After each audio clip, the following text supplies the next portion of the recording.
you really backed into this. Yeah, book. completely. Well, my previous book, Kicked, Bitten, and Scratched, was about a year in the life of the top school for exotic animal trainers, which, you know, is this kind of magical, mysterious place outside of LA. So for a year, I followed students as they learned the most progressive way to train animals. They learned in the classroom, and then they would go out and practice on the school's zoo full of animals, and they have everything from bunnies to Bengal tigers. So anyhow, that book came out in June of '06, and I wrote a column for the New York Times for the Modern Love section that runs in the Sunday Style section.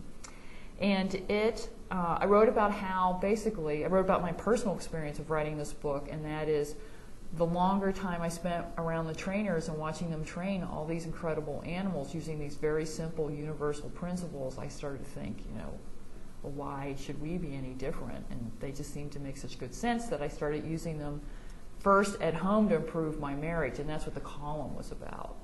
And the column just got crazy popular. I mean, I never in 100 years expected it to be so popular. I was mostly just trying to make it, you know, funny and readable, and you know, and then that's what led to the book. Tell me about your own personal Shamu, Scott, your husband. My own personal Shamu. Well, you know, the thing that occurred to me with these training principles is that they made sense for sort of the small spats and snarls we get into in the relationships in our life, and, you know, primarily I think in marriage. So I started trying these ideas with, you know, him, and with sort of like the kinds of things that we tended to get in arguments over. Was the first way I started sort of applying the ideas of progressive animal training to my marriage. And I did it kind of like in a sort of, well, let's just give it a try and see what happens, you know, approach. But I pretty quickly got, you know, pretty good results and thought, wow, you know, this actually does work with human animals. Please tell me you haven't trained them on a clicker, because that would just be, yeah. I think that would be just a little too far. Yeah, no.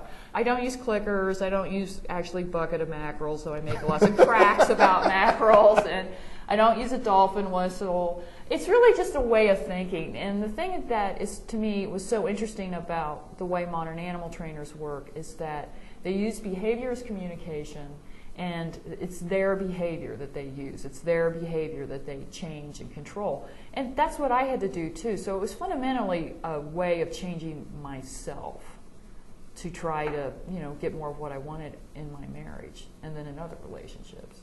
What was that crazy English lady? No bad dogs, and I thought it was like Yeah. no bad husbands. It's, right. Yeah. There's some of those ideas are in. I mean, one of the things trainers say is that it's never the animal's fault.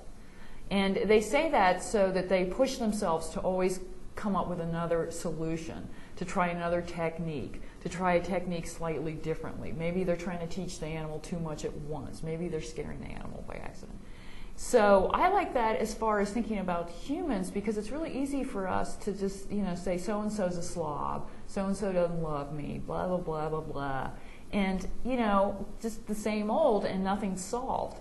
This sort of pushes you to try to think of new ways to solve some of the you know, problems you have with people. And one of the things that animal trainers really strive to do is to not anthropomorphize the animals they work with, meaning not project human reasoning or moods or even their own personal moods on the animal. So you're doing the same thing, not projecting female onto right. the subspecies known as male. Right. So I realized that to basically anthropomorphize the husband, the human, gynomorphize, let's say. Yeah.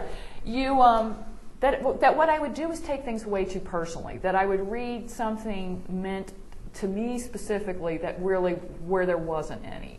I mean, sure, he could, you know, it'd be nice if he'd remember, but when he drops those bike clothes on the floor, he's not thinking, and now I'm going to show her how much I really don't care about her. He's thinking like, I can't stand having these stinky bike clothes on, and I want to take them off and jump in the shower as fast as I can. And that's how they end up on the floor to begin with.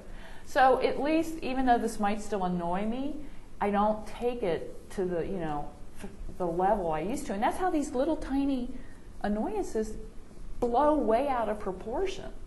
What's the reaction to the book and to the article been like? Because I have to tell you, it kind of unnerved me a bit at first. Well, I think sometimes people are unnerved, one, because their ideas of animal training are from old school traditional techniques that are, not only are heavy on, using punishment, from big to small, from whips to choke chains, but also the way old style training was used was different, and that is it was used to dominate and to control and to tame the animal. So those are all negative terms. Modern training, progressive training, is not only different in the way they work, but in the way they think about it. And that is that they use training as a way to communicate with an animal. So it's a way of teaching or communicating. It's got nothing about who's the boss and who's going to get, tamed or domesticated.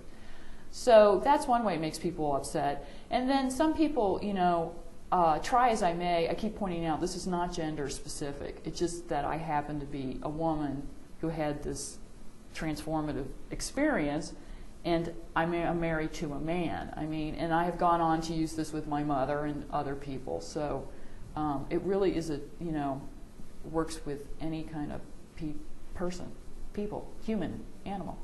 The book is What Shamu Taught Me About Life, Love, and Marriage. Lessons for People from Animals and Their Trainers. I've been speaking with the author, Amy Sutherland, and What Shamu Taught Me About Life, Love, and Marriage, published by Random House.